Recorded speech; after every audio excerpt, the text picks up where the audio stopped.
మరి సొంతంగా పెద్ద ఆస్తిపాస్తులు లేకపోవచ్చు, కానీ తనకు తోచిన విధంగా కేసీఆర్ గారి వాయిస్ని కానీ పార్టీని కానీ తెలంగాణ బాగును కోరుకునే వ్యక్తిగా సోషల్ మీడియాలో తన పాత్ర తాను పోషిస్తూ ఉన్నాడు.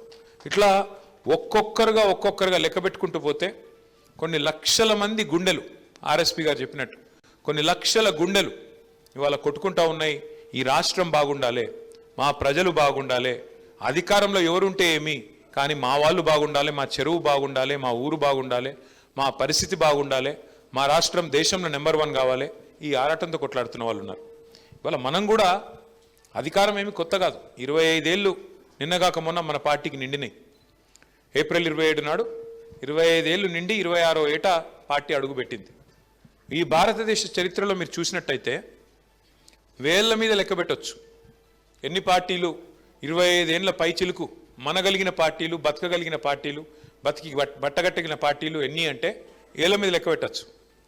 అదే మన తెలుగు రాష్ట్రాలు చూస్తే ఇదివరకు ఉమ్మడి ఆంధ్రప్రదేశ్, ఇప్పుడు తెలంగాణ ఆంధ్రప్రదేశ్ చూస్తే 2 పార్టీలు కదా. 25 ఏళ్ల పైగా నిలబడ్డ పార్టీలు 2 కదా. 43 ఏళ్ల కింద పుట్టిన తెలుగుదేశం పార్టీ, 83 పుట్టిన తెలుగుదేశం పార్టీ ఒకటి, రెండవది 2001లో పుట్టిన టీఆర్ఎస్ పార్టీ, ఈరోజు బీఆర్ఎస్ పార్టీ రెండవది.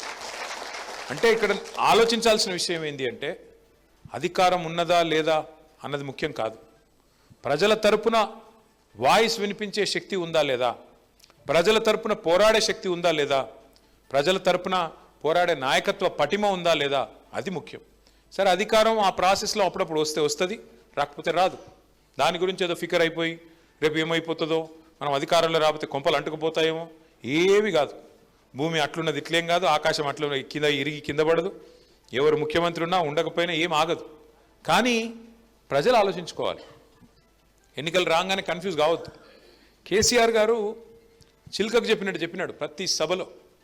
మీ కల్వకుర్తికి కూడా వచ్చి చాలా సావధానంగా ఓపికగా చెప్పినారు కేసీఆర్ గారు. అమ్మ, తొందర పడకండి, గందరగోళ పడకండి, ఆగం కాకండి,